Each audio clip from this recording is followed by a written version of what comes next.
Hi అండి. అందరికీ నమస్తే. మనం ఇంట్లో తయారు చేసుకునే ఫేస్ క్రీము ఒక గిన్నెలో 2 స్పూన్లు శనగపిండి, 1 స్పూన్ పసుపు, 1 స్పూన్ పంచదార, 2 స్పూన్లు శనగపిండి,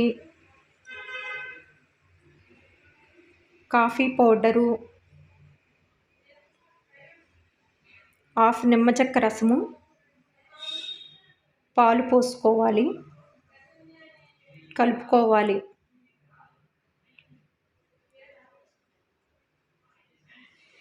పాలు చాలకపోతే మరలా పోసుకోండి. చూడండి ఎంత చక్కగా క్రీమ్ లాగా ఉందో. కలుపుకొని చేతులకి రాసుకోవచ్చు, అలాగే ఫేస్ కూడా అప్లై చేసుకోవచ్చు.